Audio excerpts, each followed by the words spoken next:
The Rockefellers were the original oil barons. Gushing oil, America's black gold, was the foundation of his empire. John D. Rockefeller built his first refinery when he was only 24 years old. He went on to become the world's first billionaire. One of his favorite customs was donating dimes to encourage thrift.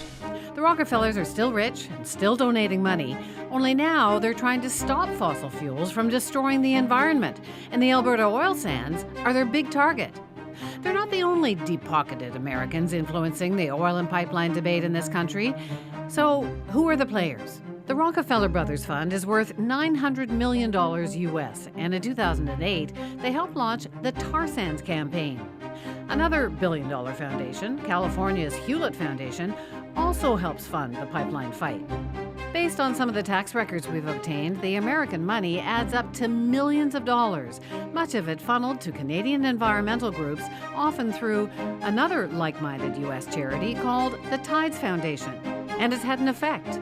For example, Canadian groups involved with just one application to a federal court to oppose the Trans Mountain Pipeline received more than $1.7 million US from Tides. Then there's the American charity Corporate Ethics, also enlisted in the fight. Its website reveals what all those US dollars actually accomplished.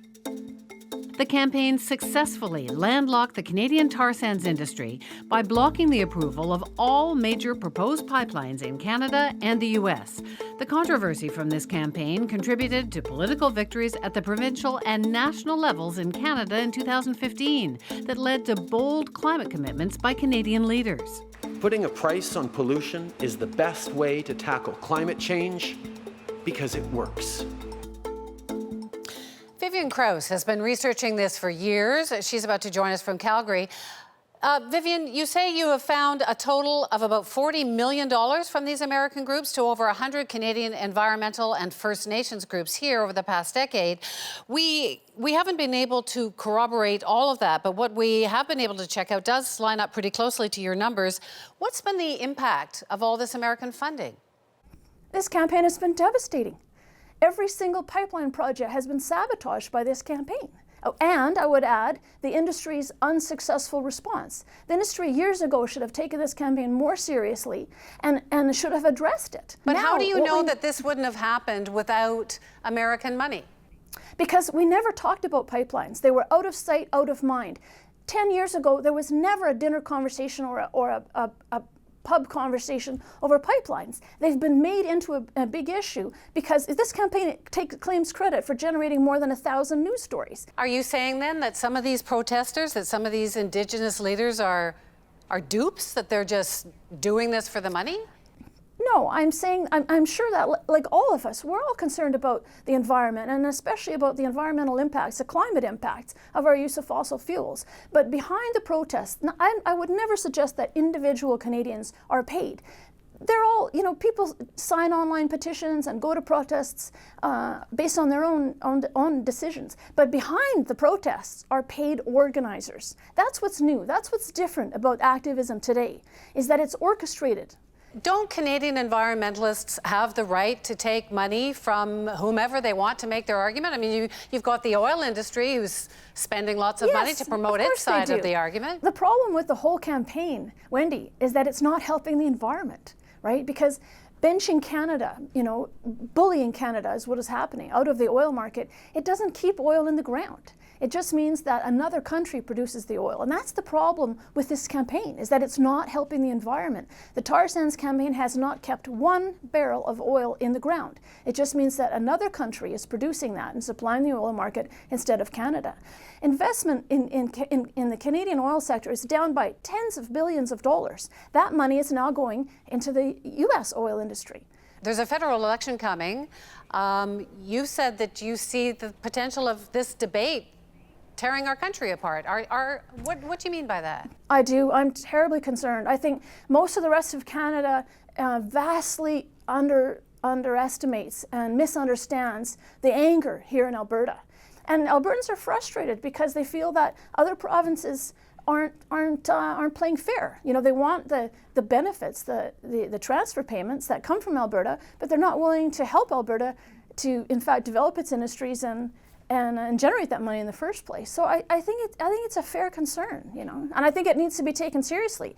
Your critics say that you're biased, that you make a living by giving speeches to the oil industry, and that therefore your motives need to be questioned. Well, people can question my funding. That's fair. That's a fair question. In fact, long before anyone ever did, I felt myself that I needed to disclose, you know, what small amounts I was getting. I think the first time it was $2,500. And I thought, you know, in fairness, I'm asking questions about other people's funding. It's only fair that I disclose my own.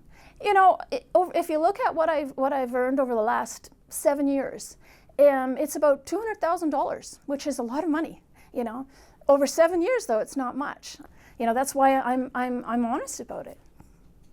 Thanks so much, Vivian Krause. Great to talk to you. I want to bring in Tzeporah Berman now. She is an environmentalist with STAND. That's one of the Canadian groups that gets U.S. grants to fight the pipeline. So, Tzeporah, what's your reaction to what you just heard from Vivian? That it's tens of millions of dollars. It's a drop in the bucket compared to what the oil industry and the Alberta and federal governments have been spending to try and convince Canadians that, you know, the sky will fall if we don't build these pipelines. We should be worried, and I understand that Albertan families are worried, and because there's not a plan right now. Our own climate change plan in Canada says that we're going to move off oil. We need to plan to support industries, to support other industries and diversify the economy. Last year, the Alberta government spent $23 million of taxpayers' money on ads to try and convince people that we must build the Trans Mountain Pipeline. And if you look at those huge spends by the oil industry and the government, it's surprising that thousands of people are still marching and signing petitions and a part of these campaigns to stop these pipelines across the country. You, until recently, were part of a group that was advising the Alberta government, Premier Rachel Notley, on issues like these. Did the fact that there is American funding to your group and many others, did that help raise your profile or to make your argument louder in front of a government group? Did American funding help your cause?